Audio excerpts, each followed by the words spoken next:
Our talk show today is Cinema and Literature, a Boundless Relationship.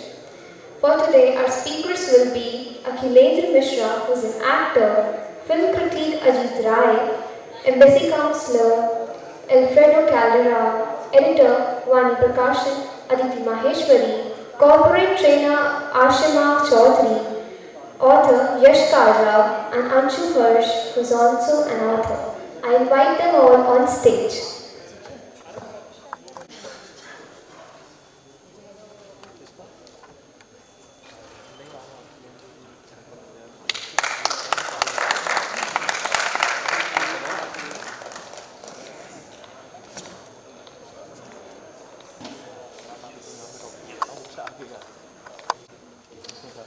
It's a privilege to have the stage here and where we talk about culture, cinema, literature.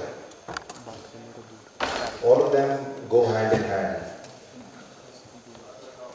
Before we start the show, I would like to introduce the people here. And let me introduce the person who will be basically hosting the entire show first.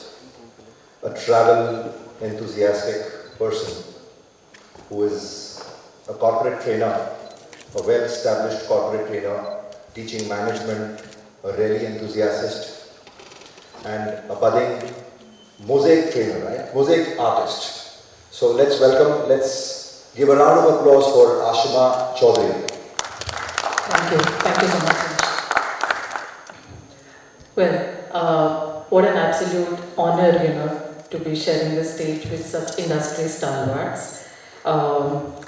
Let me begin by first of all introducing everyone to you, please. वैसे तो काफ़ी सारे नाम ऐसे हैं जिनको कोई introduction की आवश्यकता नहीं है, बस उनकी प्रेजेंस ही काफ़ी है. But just for the sake of it, let me just begin. अतिथि देवो भव. तो सबसे पहले हमारे जो मेहमान हैं दूसरे देश से, we have with us the Counselor to Embassy of Republic of Bolivarian of Venezuela in India, Mr. Alfredo Caldera. So he's a cinema enthusiast, and he's very recently also finished his PhD. Next, क्या बोला जाए इनके बारे में? मेरे ख्याल से जो भी लोग शायद 1950 के बाद में पैदा हुए होंगे, सभी शायद इनके बारे में जानते हैं. He's a face to reckon with. Is this better? Yeah? Oh. Yeah? Thank you. Okay. So, क्या बोला जाए इनके बारे में? He's a household name to reckon with. उनकी जो लाफ्टर है वो तो आइकॉनिक है ही, एंड उनका पोर्ट्रेयल इतना ज़्यादा स्ट्रॉन्ग है कि प्रोबेबली काफ़ी सारे पेरेंट्स ने उनके कैरेक्टर को इस्तेमाल किया होगा ये बोलने के लिए कि you better sleep else. Well, please welcome on stage today with us mister Akhilendra Mishra.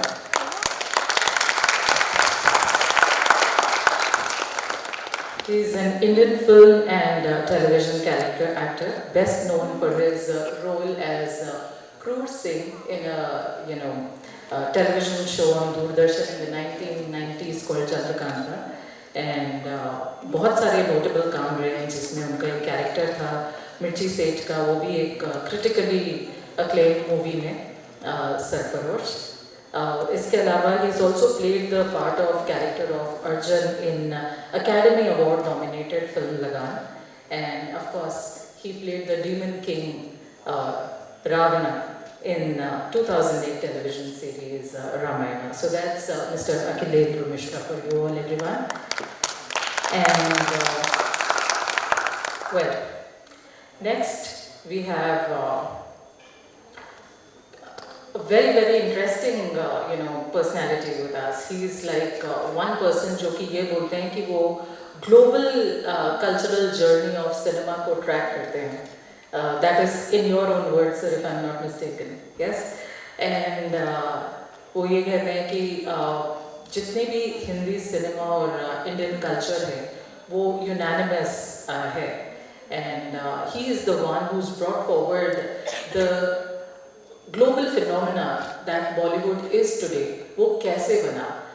He has written a very popular book called Bollywood की बुनियाद, and उसका जो English version है उसका नाम Hindujas and Bollywood है, and a very very must read for anyone who's remotely a movie buff. मतलब कोई अगर movies के बारे में आसपास में भी कुछ जानना चाहते हैं, पुरानी movies जो कि अभी जैसे Bollywood has become a phenomena, a global phenomena, but how did it become a global phenomena? I guess that is what he's covered so beautifully. So he's a very respected film critic, and Cannes में वो regularly invited रहते हैं और जाते रहते हैं. He's been on the jury for International Film Festival of India. He's been invited by countries like Britain, US, Norway, Germany, Iran, just to name a few. And Ajit ji actually is our true international ambassador of Indian cinema. उनकी जो किताब है Hinduja and Bollywood, it is making waves right now.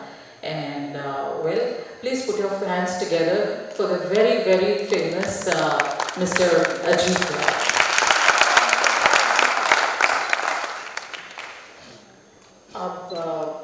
Next we have a very, how do I say, lovely woman, yeah, जो कि एक publisher है, author है, entrepreneur है, poetess है, और she is the one woman who wears all these hats with absolute ease. Also, she is one of the reasons why all of us have congregated on this stage together. Please put your hands together, everyone, for Ms. Anshu Harsh. And next we have a dynamic orator, a wedding planner, perfect entrepreneur, and I think he's like one of the persons जिनके जो oratory skills हैं उनको नाप पाना बड़ा मुश्किल है, बहुत गहरी बात बहुत सहजता से करते हैं, and I always call him an orator par excellence. He is also an author, by the way. Please everyone put your hands together for my co-moderator for the day, Mr. Yash Kalkar. Great. So, keeping the tradition of Aditi Devo Bhava, I think मेरा पहला सवाल I'll be directing it to you, Alfredo. Yes. So we talk of cinema and books. So since you're the cultural ambassador, representing your country, and you've like exploring the phenomena of culture globally. So my first question to you is, what is it that you want to showcase to other countries about your own country, and then what is it that you would want to hear from other countries, so that the cultural exchange is great. Buenas tardes, good afternoon, namaste. Thank you for the organizer to the festival, for inviting my country in this important festival. It's the second time to go to the festival. My country is a country in the south of South America, in the Caribbean Sea. It's a popular country, know it about the woman, about the oil, and the landscape, very beautiful. The work to relation to the India and Venezuela and the relation cultural is about the different possibility. You in India is a very strong, powerful industrial cinema. Our industry is not powerful.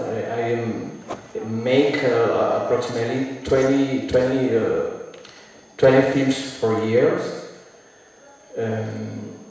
And in comparison with India, it's the promedio to the producer to Latin America. Latin America, only Argentina and Mexico is a powerful industry to 100 films is possible. In Venezuela, have in this moment many films in co-production regimen, because it's not possible only producer of films only for the national capital. It needed another capital. For example, this is more important objectives in my work, organize, for example, co-production with India and Venezuela for the films. The difference for documentary, for fiction, etc. Venezuela have many history with co-production.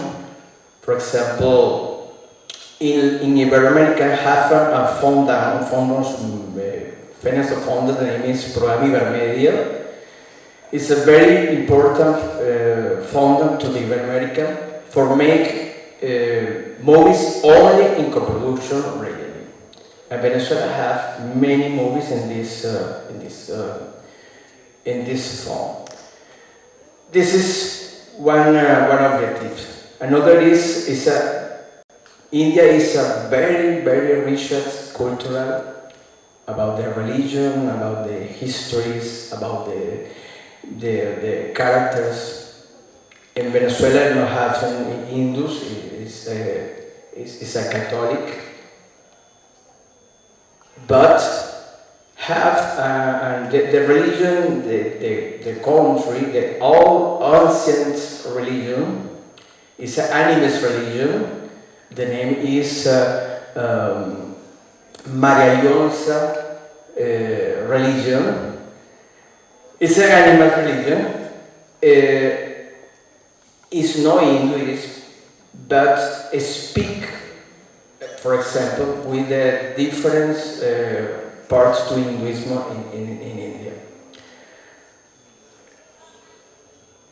For my country, it's very important to literature. It's very important for our government. It's very important when Hugo Chavez is a president, the former president of Venezuela, started a revolution to change the political structure in Venezuela. For he is very important to literature, and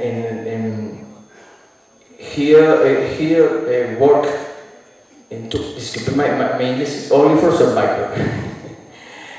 Here he worked in two important lines to the literature. One line is producer books, and books to everything. For example, the Quixote, the books to Quixote, millions the Quixote in Spanish for distributor in all the community to Venezuela. For example, the ideology to Bolívar is most our father, the Venezuela, Simón Bolívar, and many books about Bolívar distributed to the community. And fortalece to the young people to write about the concourse, for example, the calls to the young people for news book, for example. Venezuela have many editorials, have editorial, private editorial and state editorial, and have a print, big print to the state. And this is more important, organized with the state, organized library festivals. Have two important library festival in Caracas, the capital, and one festival for all the states, all the months organized in all the states. It is very important because in Venezuela, literature is more important for the government, for the cultural relation to the government. About the relation, for example, to literature or to the cinema, is the cinema starts with the screenwriter about the books to important writings in Venezuela, for example, to Rómulo Gallegos. Rómulo Gallegos writing the novel Doña Bárbara in the 40s in 14th. And all the cinema, the first cinema in Venezuela, the screening is about the books. Now for example, it's an important success, the Opposite Address is about the book, the popular book, in English is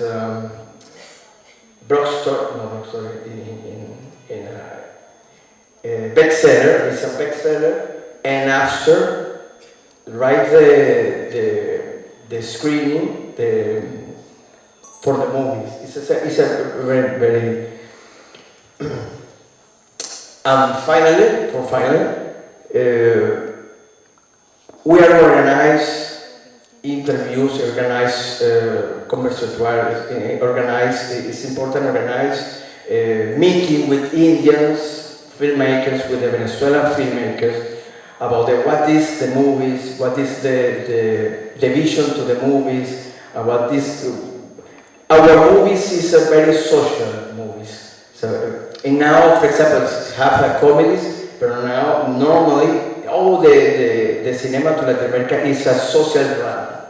Like social drama. For example, the movies too you see after this conversation is a social drama. It's the types of movie to like, for example, in Venezuela, most likely. Have another, have a documentary, but the social drama is the best. Okay. Perfect. So from here, can we come to another question which comes in my mind here? I will take from Ajit sir. Power हासिल करने के 3 तरीके होते हैं. I'll come to the question of answer. First way is to snatch the power. The second way is to purchase the power. और तीसरा जो सबसे अच्छा वे होता है वो होता है अपने विजन को दुनिया का mission banana, which in other words is known as soft power. जैसा नेताजी सुभाष चंद्र बोस ने किया, उन्होंने सपना दिया कि तुम मुझे खून दो मैं तुम्हें आज़ादी दूंगा, और आज़ाद हिंद फौज का जो गठन हुआ वो हर हिंदुस्तानी को इस धरती पर सपना दे गया एक आज़ाद हिंदुस्तान का. So it's about a country, it's about a society, it's about an organization which tells you a better story which will win in the worlds to come. Coming to Bollywood culture and art,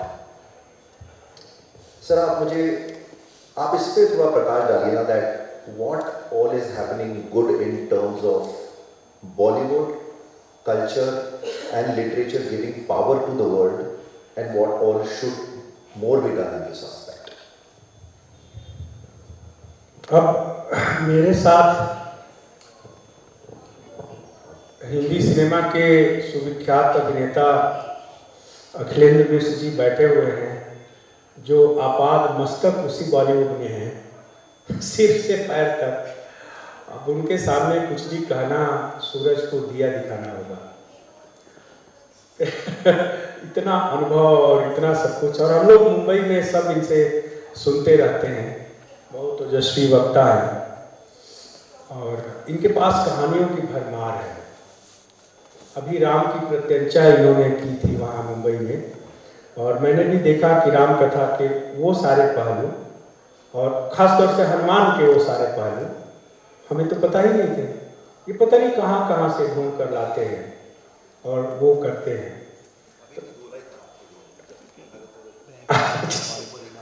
हाँ, तो वो फिर भी जो आप soft power की बात कर रहे हैं, the scene is not very satisfactory.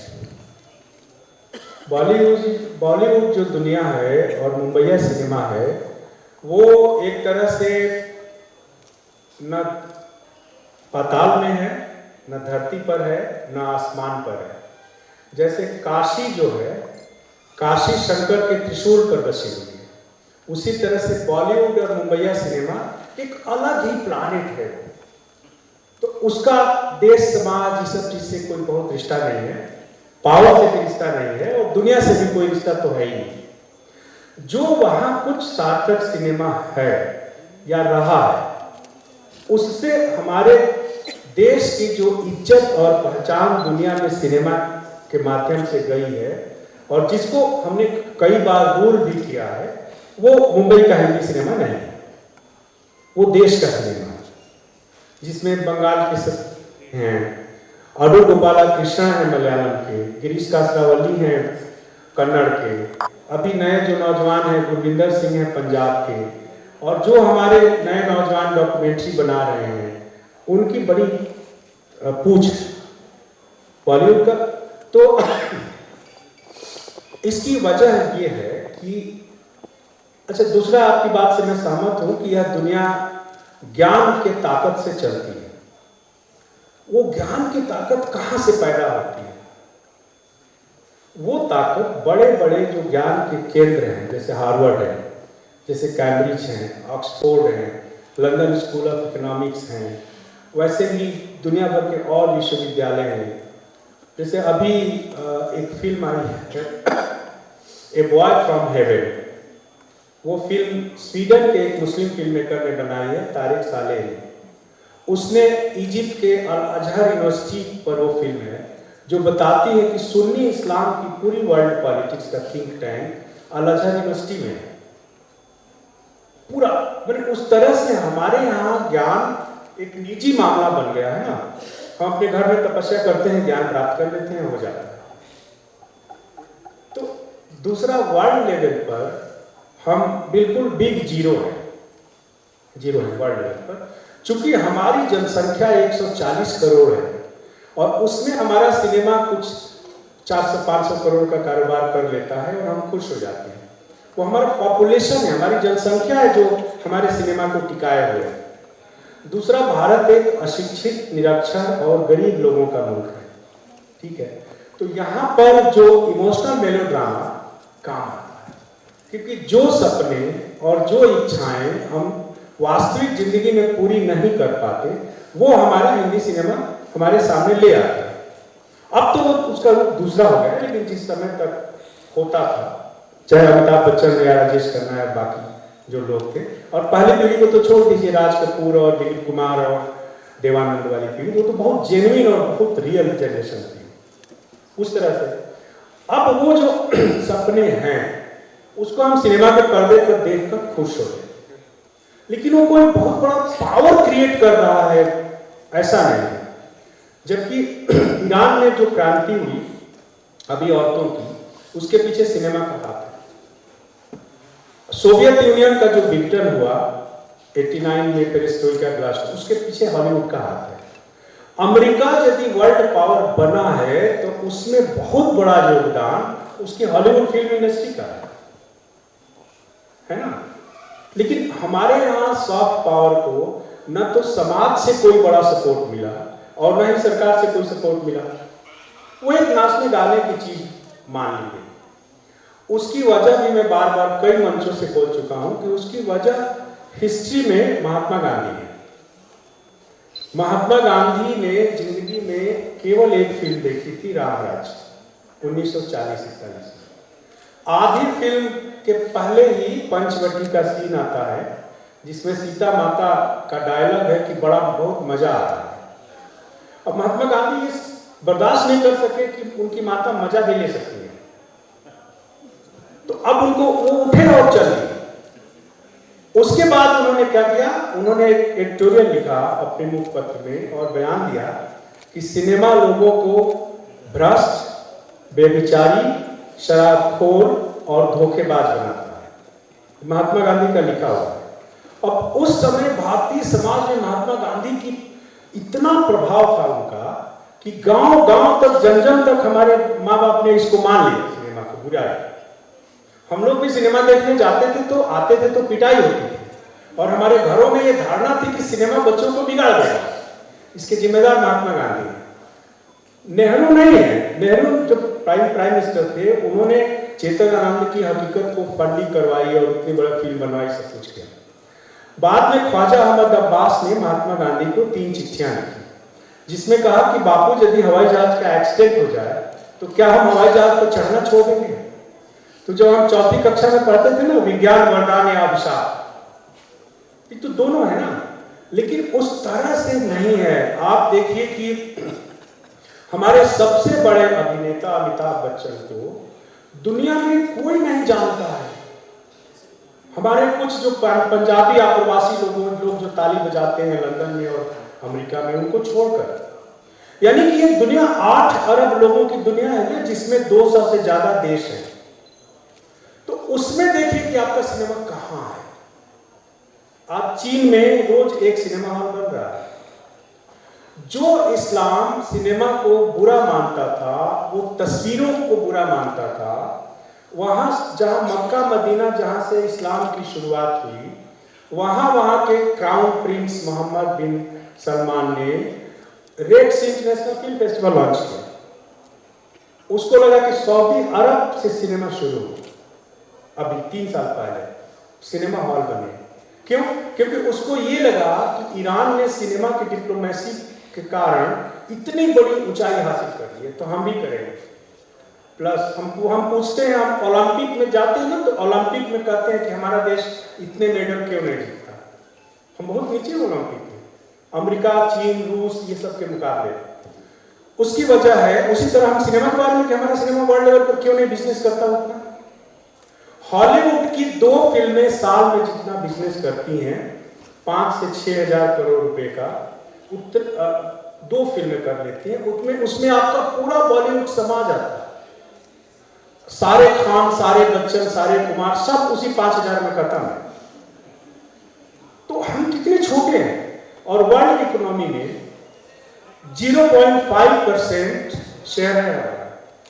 99.5% cinema की वर्ल्ड इकोनॉमी में हम आए ही नहीं। तो इसलिए मेरा मानना है, इसकी वजह भी बता दूं, कि हमारे देश का जो बेस्ट टैलेंट है वो भी फिल्म मेकिंग में नहीं लगा, वो साइबर क्राइम में लगा हुआ है, वो पॉलिटिकल मैनेजमेंट में लगा हुआ है, वो मेडिसिन में हम बहुत आगे हैं, वो सिविल इंजीनियरिंग में लगा हुआ है, आईटी इंडस्ट्री में लगा हुआ है, सिनेमा में नहीं लगा हुआ है। सिनेमा में तो हर कोई निकलता है और चल जाता है फिल्म बनाने बिना पढ़े लिखे। अब मैं सबसे पूछता हूं कि यदि मैंने एमबीबीएस नहीं किया तो मैं आपके हार्ट का ऑपरेशन कैसे कर सकता हूं? क्योंकि ये अक्वायर्ड आर्ट है ना। Film making is not a art that you can inherit heredity. Film making is an acquired art. तो आपके यहाँ इंस्टीट्यूट नहीं है, फिल्म स्टडीज नहीं है, आप पढ़ते लिखते नहीं है। तो मुंबई में श्रीकांत वर्मा की एक कविता है मगध। मगध की एक लाइन है कि मगध में विचारों की कमी है। तो मुंबई का फिल्म उद्योग है हिंदी सिनेमा का, वो मूर्खता का कूड़ा वहां इतना ज्यादा है इस तरह से कि उसमें से आप किसी हीरा और मोती की कल्पना नहीं कर सकते। और जो कुछ अच्छा हुआ है उसको अंग्रेजी में हम कहते हैं accidental synergy, due to accidental synergy.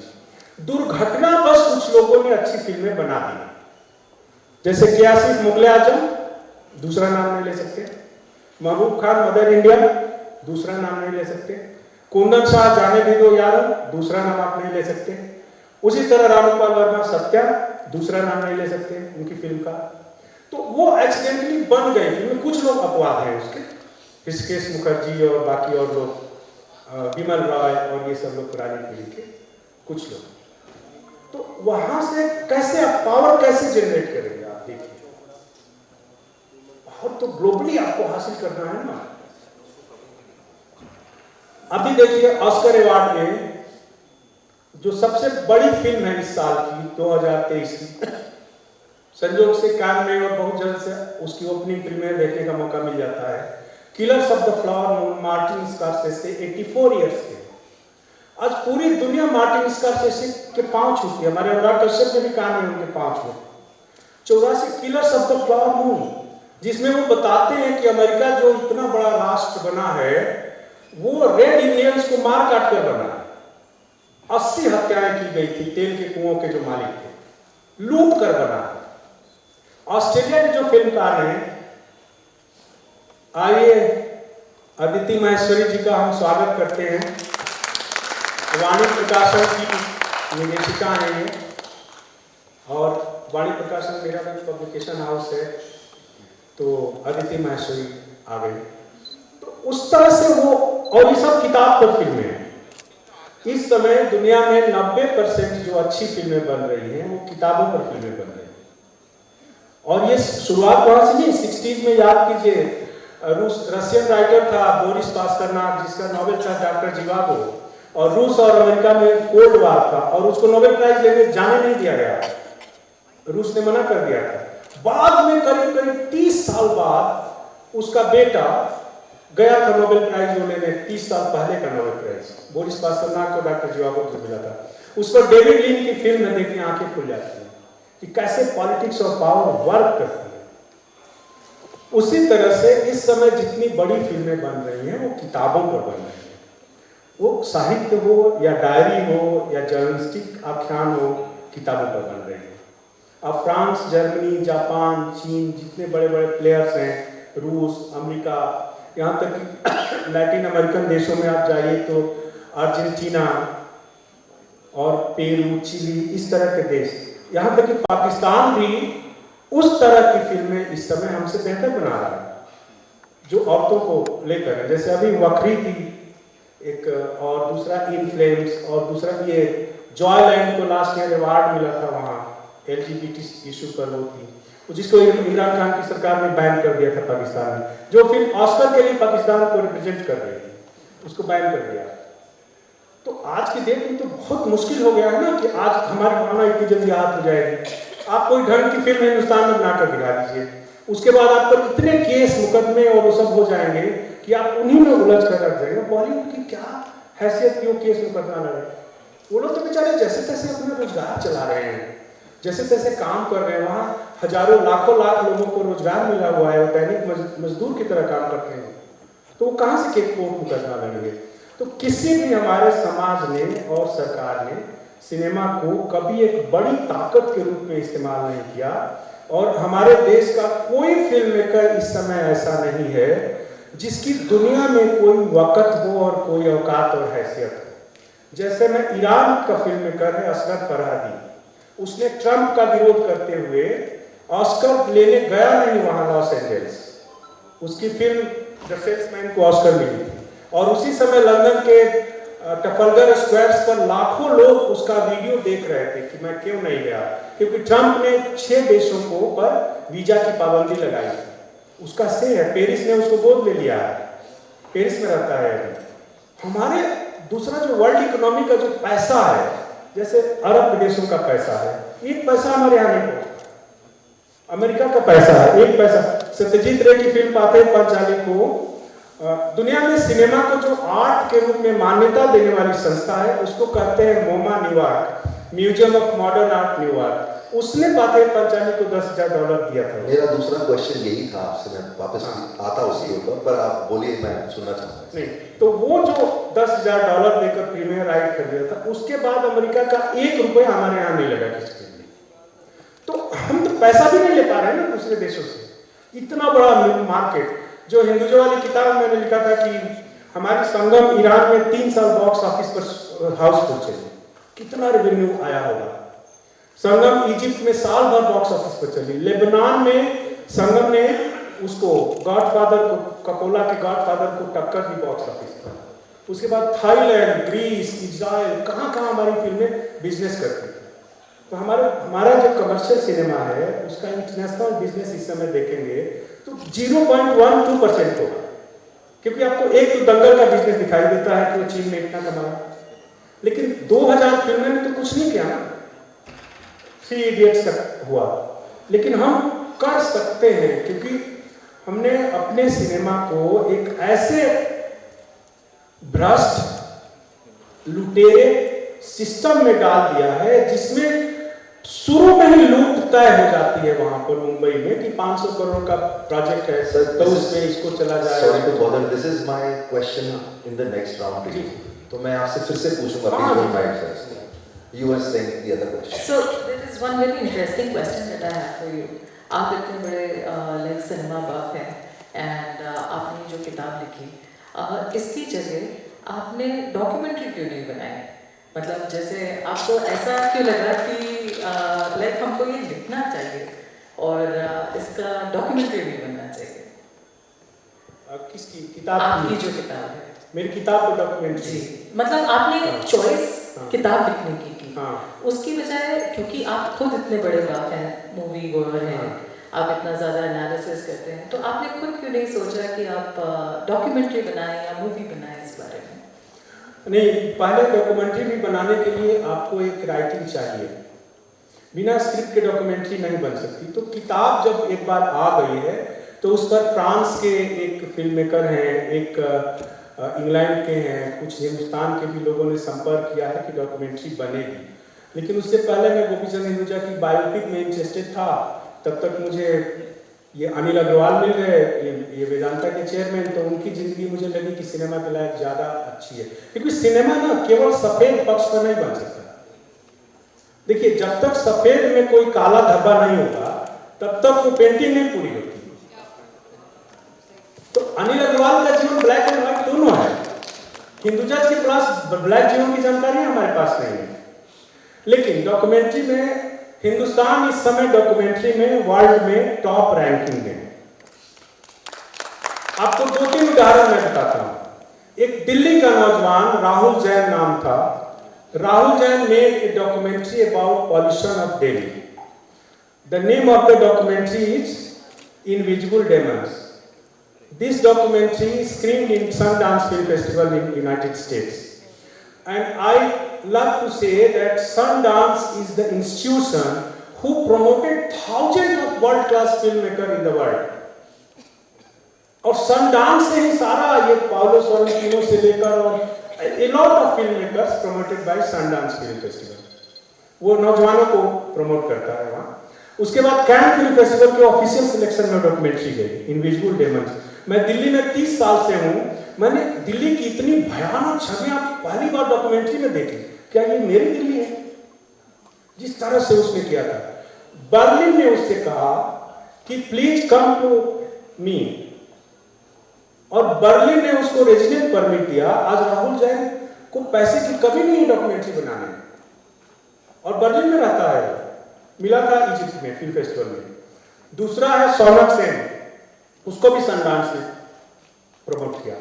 Shaunaka Sen की डॉक्यूमेंट्री ऑल दैट ब्रीथ्स, ये ब्लैक काइट चीलों के संरक्षण पर 2 मुस्लिम लोगों के स्ट्रगल की कहानी, वो भी दिल्ली की है, ओखला की साइड की। तो उसने फिर उसको भी आज बर्लिन ने बुला लिया, वो भी अमेरिका में और सब जगह पे। अभी तीसरा उदाहरण ये एलिफेंट विश्वास का है। गुनीत मोंगा ने इतना को प्रोडक्शन की कोशिश की है, जिसको फ्रांस ने अवार्ड दिया, पद्मश्री दिया गुनीत मोंगा को, फ्रांस सरकार ने। और ये सब डॉक्यूमेंट्री हमारे नौजवान बहुत अच्छा लगता है, क्योंकि डॉक्यूमेंट्री का उनका जितना पैसा होता है वो आ जाता है, दूसरी फिल्म बना लेते हैं। फीचर फिल्म में we are big zero now. एकमात्र कान फिल्म फेस्टिवल में जो मेन थिएटर है, ग्रैंड थिएटर लुमियर, 94 के बाद करीब 30 साल बाद किसी हिंदुस्तानी फिल्म को स्क्रीन किया गया हुआ, वो थी अनुराग कश्यप की कैनेडी। कैनेडी मिडनाइट स्क्रीनिंग में ऑफिशियल सिलेक्शन में गई, और आज कैनेडी वर्ल्ड में तहलका मचा रही है। तो हम इस फेस्टिवल में हमारा सिनेमा जा ही नहीं पाता, कुछ कर ही नहीं पाता। ये पैरासाइट जो थी ना, साउथ कोरिया की फिल्म, पैरासाइट को 4 ऑस्कर अवार्ड मिले थे। क्यों मिले थे? क्योंकि पैरासाइट कान में थी, वहां उसको बेस्ट फिल्म का अवार्ड मिला। और बहुत सारे लोगों को पता नहीं होगा, ऑस्कर की जूरी 6-7 हजार लोगों की होती है। 6 to 7,000 people are voting for Oscar prize. तो उसमें वो सारे लोग देख चुके होते हैं।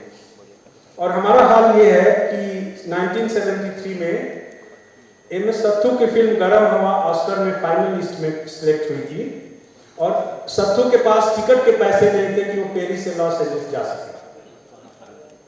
तो हम तो एक भूखे नंगे गरीब देश के लोग हैं, जहां सिनेमा को बहुत फालतू माना जाता है।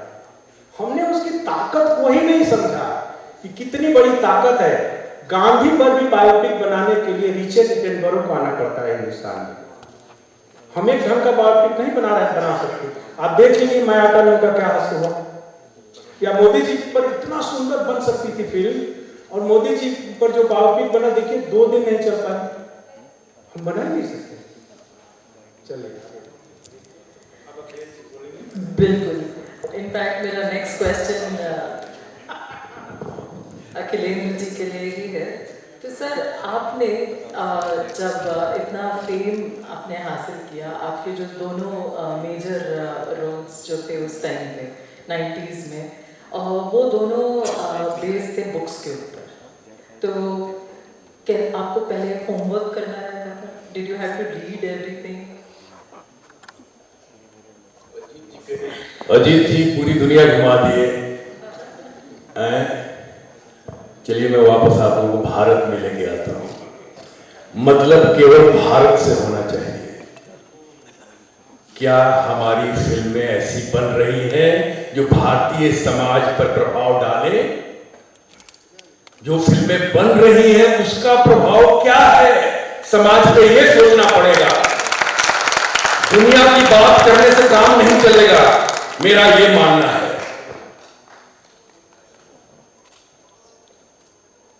क्या बना रहे हैं? कथाओं का देश है भारत। नानी, दादी, काकी, चाची या फुआ के गोद से कहानियां सुनते आ रहे हैं और धीरे धीरे बढ़ रहे हैं। लड़का 6 महीना का हो गई रे, कौन कहानी सुना दे हैं? फिर 1 साल का बच्चा हुआ, 1.5 साल का, धीरे धीरे वो बड़ा हो रहा है कहानियां सुनते हुए।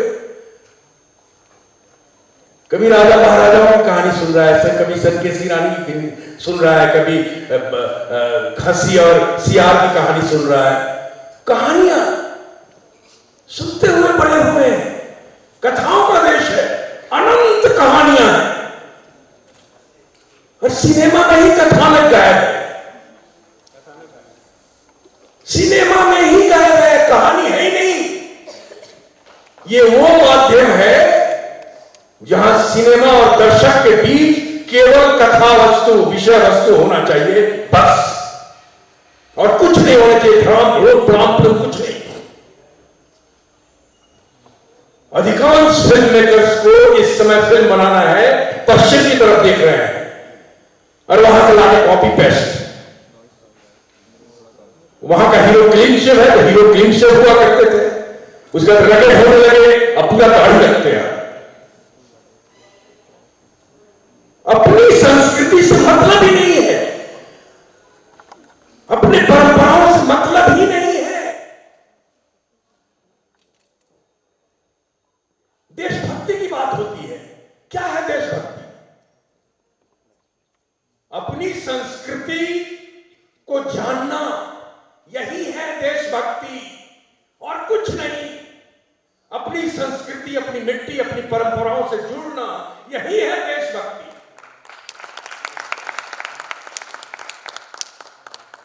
विषय वस्तु नहीं है, इसलिए पढ़ने की आदत खत्म हो गई है। आज सर्वे करवा के देखिए ना, बाकी फिल्म इंडस्ट्री छोड़ दी, जैसे मुंबई फिल्म इंडस्ट्री की बात कर रहा हूं।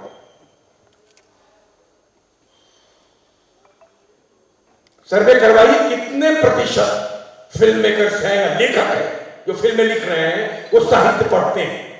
उनकी टेबल पर किताब है, कहां है? नहीं।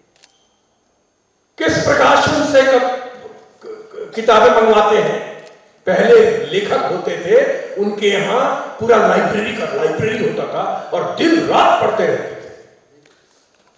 भाषा पे वर्चस्व था उनका, कथा कहानियों पे वर्चस्व था, कविताओं पे वर्चस्व था, गीत पे वर्चस्व था। तब जाके लिखते थे, तब जाके वो कल्ट फिल्में बनी हैं जो हमारी फिल्म इंडस्ट्री का इतिहास है। आज की कौन सी ऐसी फिल्म है जो हमारी फिल्म इंडस्ट्री का कोई इतिहास लिखा जाए, भारतीय सिनेमा का इतिहास, तो वो इतिहास में जोड़ा जाए?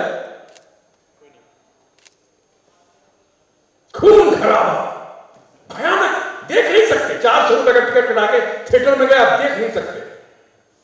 लोग उठ उठ के थिएटर से 20 सिनेमा में जा रहे हैं और फिल्म सुपरहिट है। लेकिन कमाल तो है, हमारा समाज भी डिसाइड नहीं कर पा रहा है कि उसको देखना क्या है। कमाल तो यह है कि देखना क्या है। अजीत जी ने गांधी जी की बात तो कर दी कि सीता मैया का ऐसा संवाद आया और उठ के चले गए। ये सिर्फ गांधी जी की बात नहीं थी, उस समय के समाज पर, उस संवाद का क्या असर पड़ा होगा, ये देखना पड़ेगा। आज पहले तो समाज में जो होता था वो सिनेमा में दिखाया जाता था, आज सिनेमा में जो हो रहा है वो समाज में हो रहा है। कमाल तो ये है, वो चाहे रेप हो, हत्या हो, क्राइम हो, किडनैपिंग हो, दुष्कर्म हो, कुकर्म हो, जो भी हो, पढ़ेंगे नहीं आप। हर हीरो ने एक एक हीरो बांट लिया है दक्षिण भारत का, आपको मालूम है? मुंबईया हर हीरो ने एक एक हीरो बांट लिया है कि इसकी फिल्म सुपरहिट होगी, उसका राइट मैं लूंगा, देख तू ना लेगा, उसकी फिल्म का हिट होगी मैं लूंगा, उसकी तू लेना, उसकी तू लेना, सबने राइट्स ले लिया है। अब बेशक वो 5-5 साल तक फिल्म में बनाए, राइट्स लेकर रखा है, तो वो भी बड़े चालाक निकले। No no no no, only 1 year rights, otherwise I will give to other hero. तो अब कंपल्सन है कि 1 साल में बनाना ही बनाना है रीमेक। तो क्या आपका अपना मन मस्तिष्क नहीं है? क्या आपके चित्त में स्मृतियां नहीं है, स्मरण नहीं है, यादें नहीं है, ज्ञान नहीं है, प्रज्ञा नहीं है, चक्षु नहीं है, दृष्टि नहीं है? केवल रोटी खाते हैं आप या पार्टियां करते हैं? पार्टियों के नाम पे तो कमाल। और सडन फिल्म रिलीज होते ही पता चला कि 500 करोड़ हो गया, पता नहीं कहां से हो जाता है। और जब टेक्नीशियन और एक्टर्स की, जो छोटे एक्टर्स हैं, को एक्टर्स हैं, और टेक्नीशियन को पैसे देने की बारी आती है तो पैसा ही नहीं होता उनके पास, लेकिन फिल्म 3 दिन में 500 करोड़ पार हो जाती है। कमाल है, ये समझ में नहीं आया आज तक गणित, मुझे समझ में नहीं आया।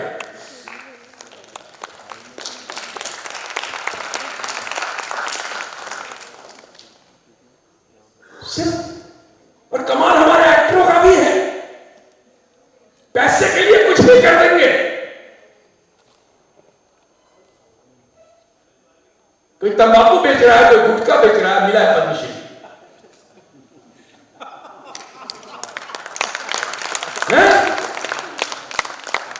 क्या पैसा कमाना, शोहरत कमाना, यही है कलाकार का काम है, अभिनेता का काम है? या समाज के प्रति उसका दायित्व भी है, वो कौन निभाएगा? कैसी फिल्म आपको करनी चाहिए? आप स्टार हैं, आपकी फैन फॉलोइंग है, आपके नाम से फिल्म दिखती है, रिलीज होती है, लोग टिकट कटा के आते हैं, चाहे टिकट 100 रुपए का हो, 500 रुपए का या 1000 रुपए का हो, किसी तरह भी टिकट कटा के फिल्म देखने वाले देखते हैं। तो आपको सोचना पड़ेगा कि उसका प्रभाव क्या पड़ता है समाज पे, हम किस तरह की फिल्म कर रहे हैं, किस तरह का सीन कर रहे हैं। और कमाल तो हीरोइनों का है, नारी सशक्तिकरण के मंच पे जाकर बड़ी बड़ी बातें होंगी, और उसके बाद इन people आएगा, this scene when I do now, nobody was on the set, only cameraman, director and me and my co-actor. And my father and mother shocked, how I did this. Actually, I was very shy from my childhood, but I done it. और उसके बाद शाबाशी दे रहे हैं। कमाल ये है, कमाल ये है। तो ऐसे लोगों के हाथ में बागडोर है आपके सिनेमा का। ये विजुअल मीडिया है, बहुत ही सशक्त माध्यम है, इसका प्रभाव मन मस्तिष्क पे ऐसा पड़ता है जिसको आप नहीं मिटा सकते, वो डिलीट नहीं हो सकता। साहित्य से कोई सरोकार नहीं है, किताबों से सरोकार नहीं है। किताब लेके पढ़ना कि उस अक्षर को देखें, उस शब्द को देखें ना, या तो मोबाइल है या गूगल है। हर शब्द का, हर अक्षर का अपना एक अध्यात्म होता है।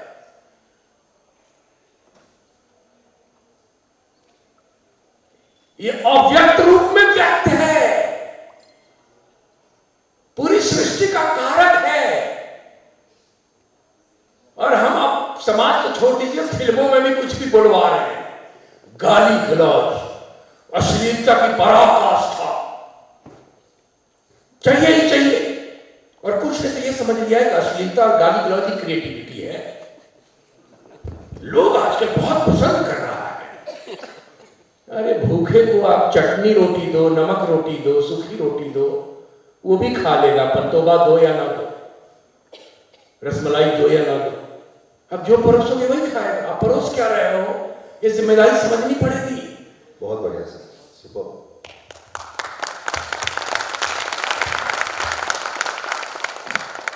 सर आपने जो बात बोली सस्टेनेबिलिटी की, सोसाइटी की सस्टेनेबिलिटी की, ये आप दिखा क्या रहे हो, फिल्म के माध्यम से, कला के माध्यम से सिखा क्या रहे हो, बहुत ही उत्तम बात है। शायद आज हम सबको ये चीज़, ये मैसेज सर का ज़रूर घर लेके जाना चाहिए, that living in the moment is not life, living with values, living with ethics is life. Ashutosh ji का एक शेर है जो मैं यहाँ बोलना चाहूँगा कि शब्दों को अधरों पर रखकर तो मन का भेद मत खोलो, मैं आंखों की जुबान समझता हूं, तुम आंखों से बोलो। So the point here is the beginning of transformation comes when your perception increases. When you learn more as an individual, it is only when you read more as an individual. जब आप पढ़ोगे तब आप सीखोगे, और जब आप सीखोगे तब आपका कल्चर डेवलप होगा। सो कमिंग फ्रॉम कल्चर, जो किताबें हैं वो एक बुनियाद है, एक बैकबोन है किसी भी कल्चर की, चाहे वो देश हो, संस्थान हो, ऑर्गेनाइजेशन हो या एक सिविलाइजेशन हो। भगवद गीता का एक लास्ट श्लोक है जो विदुर ने कहा है, यत्र योगेश्वर कृष्णो यत्र पार्थो धनुर्धरा तत्र श्री विरजयो भूतिर्ध्रुवा नीतिर तिर्मा। वेयर देयर इज अर्जुना, जहां आपने अपने आप में अर्जुना ढूंढ लिया, अपना लक्ष्य ढूंढ लिया, अपना मिशन ढूंढ लिया, and where there is Krishna, जहां आपने ये मान लिया जो कृष्णा है, जो समय है, जो आपकी वैल्यूज हैं वो बहुत जरूरी है, वहां आपकी जीत इनेविटेबल है। There your winning is inevitable. पर ये विनिंग आती कहां से है? मैं आपसे इसका क्वेश्चन पूछना चाहूँगा, दैट जो आप बेस बनाते हैं लिटरेचर का, तो आपके प्रकाशन से बहुत सारी किताबें ऐसी हैं जो बॉलीवुड में फिल्म के रूप में प्रस्तुत हुई, एंड आने वाले टाइम में ये लेगेसी कंटिन्यूड रहेगी, मेरा मानना ऐसा है 100%। So the question here is in two parts. Number one, हमारी जो बच्चे हैं, आने वाले टाइम की पीढ़ी है, या हमारी जो सो कॉल्ड सोसाइटी है, उसको हम एक मैसेज कैसे दें that ethics is something which is to be lived for, that is number one. Number two, हम एक ऐसा कल्चर कैसे डेवलप करें that tourism in terms of Bollywood invites the world to invest money in India as a platform, as a culture which has been living in India from the last some thousands of years. नमस्कार, बहुत धन्यवाद रेफ for getting me here.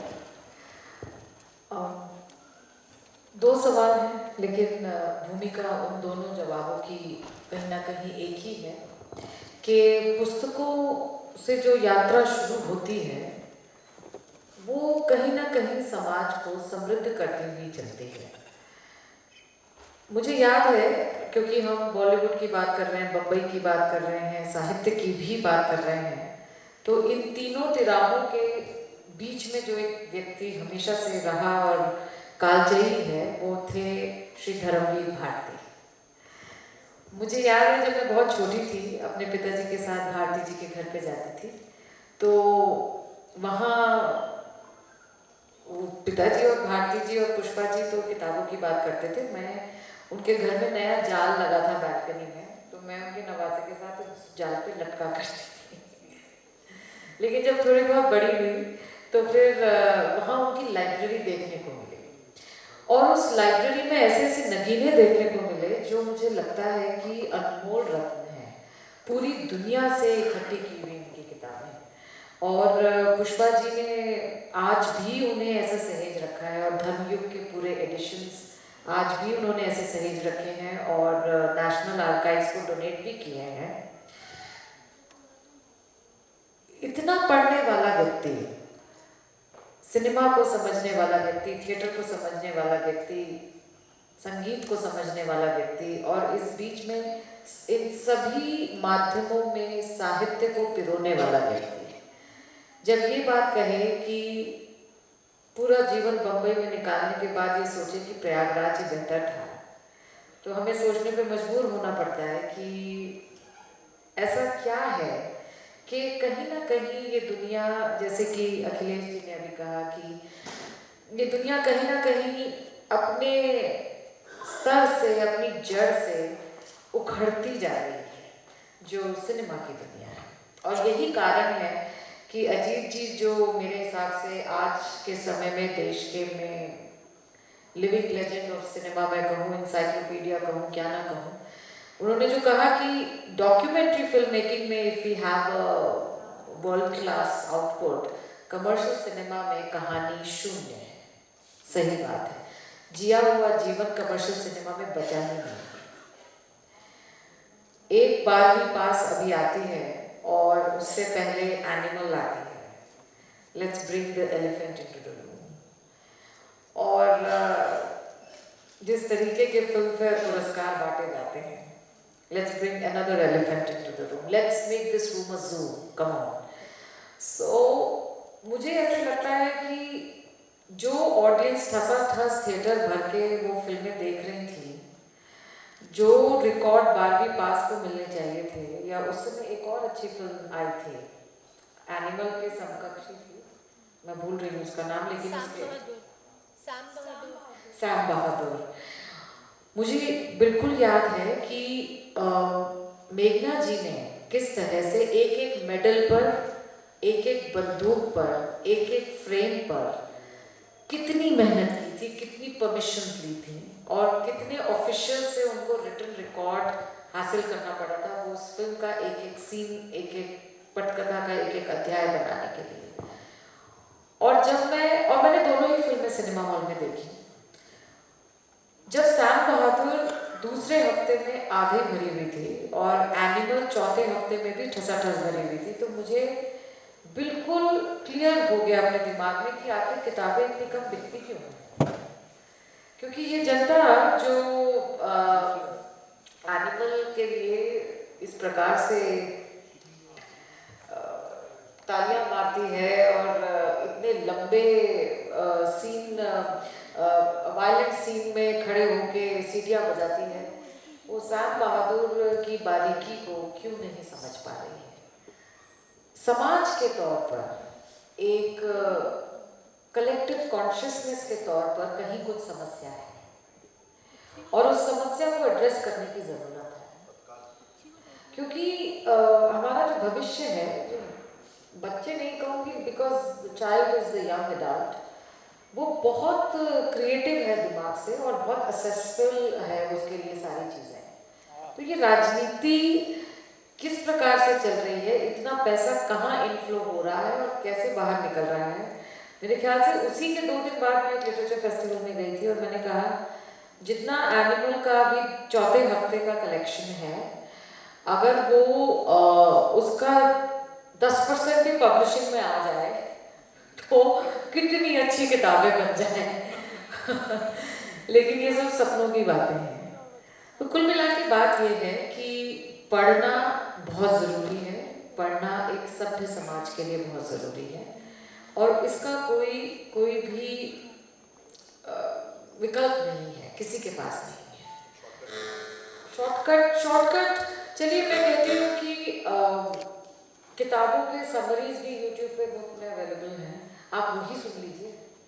मैं e books के भी खिलाफ नहीं हूँ, audio books का भी समर्थन करती हूँ। हमने अभी संगीत मार्तंड पंडित जसराज जी के जीवन पर एक ऑडियो बुक अभी प्रोड्यूस की है स्टोरी टेल पे, उनके न्यूयॉर्क स्थित इंस्टीट्यूट के साथ कोलैबोरेशन में।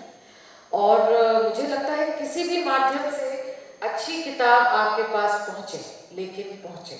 आप डिजिटली पढ़ना चाहते हैं, आप उसकी 10 मिनट में समरी सुनना चाहते हैं, आप उसकी ऑडियो बुक सुनना चाहते हैं, आप चलते फिरते किसी दोस्त से एवं स्पार्क नोट्स की तरह कुछ जान लेना चाहते हैं, जान लीजिए, लेकिन कहानी जानिए।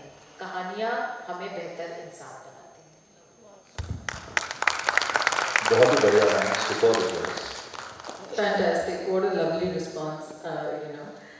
So, I guess, today the conversation has been very thought-provoking. But still, the questions in the minds are burning. I have so many questions to ask the dignitaries. They have so much to tell. Mishra sir ने जिस तरीके से बयां किया ना, उनका जो अंदाज था, मतलब उनकी बोली में दिख रहा था कि पेन है. He is wanting the society to grow with education, with theatre. So hats off to you, sir. बहुत अच्छा बंदा sir, super it was. And मेरे को ऐसे लगता है कि वक्त बहुत कम था। सर ने जो बात अजीत जी से सवाल पूछ ही नहीं पाए। Next level to. I think, yeah. I would say one day would be downgrading him in terms of his wisdom. And our dear guest from Venezuela, he has so much to talk about his culture, and we have so much to learn from him as an individual. Backstage, we were talking to him, and it was such a lovely thing that our hearts were already in Venezuela when he was telling about his background on being a sociologist, on his PhD levels and everything. It is something which is to count for. Kudos to you, sir. Absolutely. And हमारे साथ अभी we're in such a novice company right now. जितने किस्से, कहानियाँ, stories इन सब के पास में है, सिनेमा से related, किताबों से related. I guess we will not be able to do justice. Don't end the show, please. I have one more question. Please. Yes, please. Ma'am की बातों से मुझे गुलजार साहब की नज़्म याद आ गई, which says that the printing world is receding, which says कि किताबें झांकती हैं बंद अलमारी की खिड़कियों से, बड़ी हसरत से तकती हैं, महीनों अब मुलाकातें नहीं होती, किताबों को अब नींद में चलने की आदत हो गई है। क्योंकि किताबों की बात हो रही है और मैं किताब वाली हूँ, तो मुझे भी कुछ कहना है। मेरे एक युवा शायर दोस्त हैं सत्येंद्र मनम, और वो बहुत अच्छा लिखते हैं, और उन्होंने ये शेर हमारे पिताजी को भेजा था, तो हम सब ने रख लिया, हमें बहुत अच्छा लगा। वो ये है कि दुकान किताब की महज एक दुकान नहीं, दुकान किताब की महज एक दुकान नहीं, जवां है इसमें समंदर उफनते ख्यालों का। किताबें बेचने वाली दुकानें खास होती हैं, यहाँ जज्बात मिलते हैं, समानात मिलते हैं, यहाँ हर आदमी और औरत को इंसान बनाने के सारे समानात मिलते हैं। तो किताबों की दुकान में सिर्फ चीज़ें नहीं मिलती, किरदार मिलते हैं। आप सब अपने शहर की किताबों की दुकान पर ज़रूर जाएं, उन्हें आपके समर्थन की ज़रूरत है, और किताबों के साथ अपना रिश्ता बनाए रखें। धन्यवाद।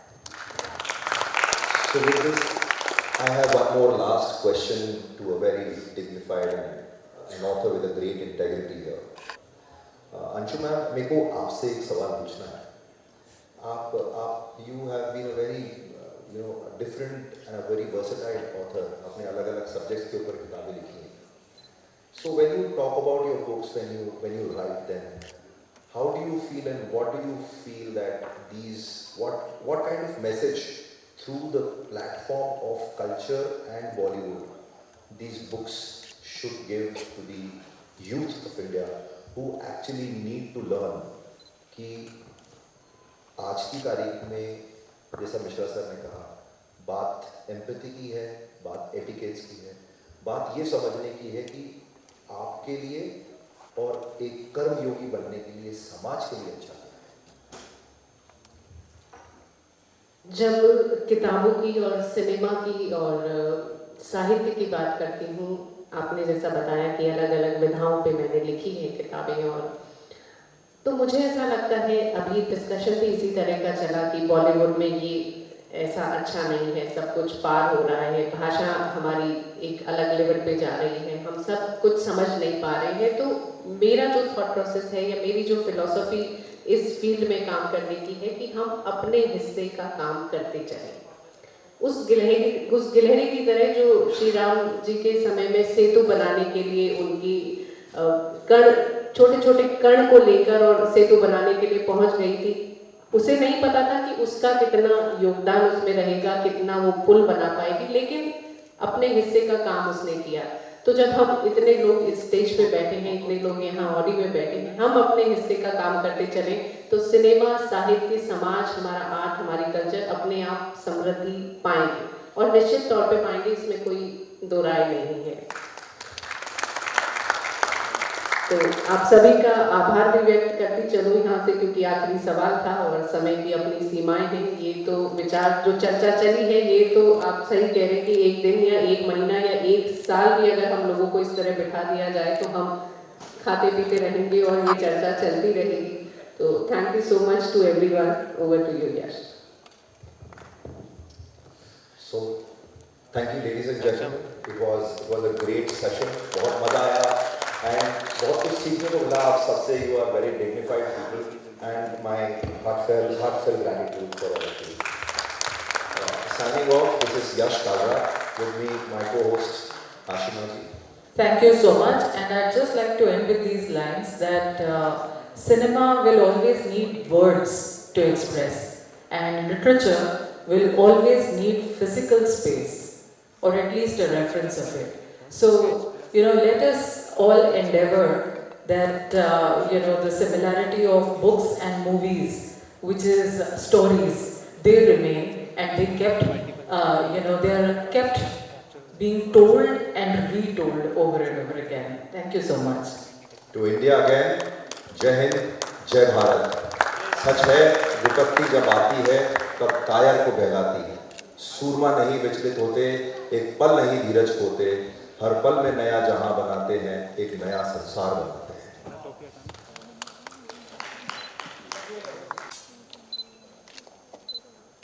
सर फिर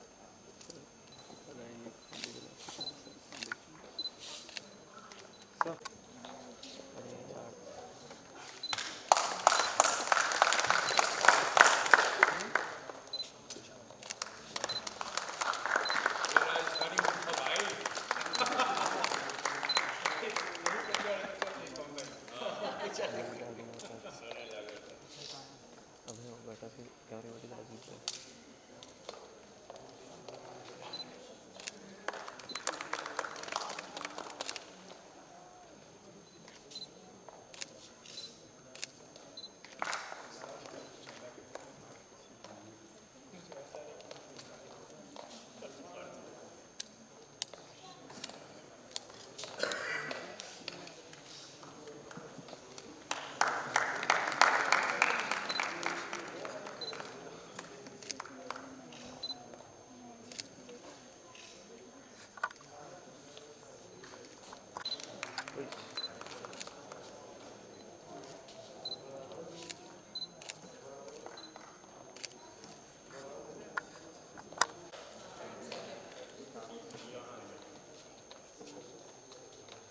सेंटर में आ जा.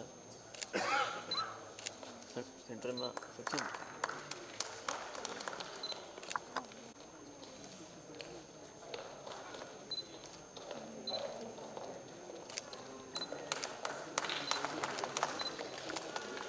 कल हमारी बात हुई घंटा.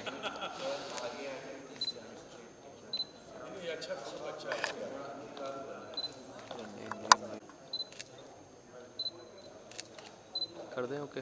हाँ.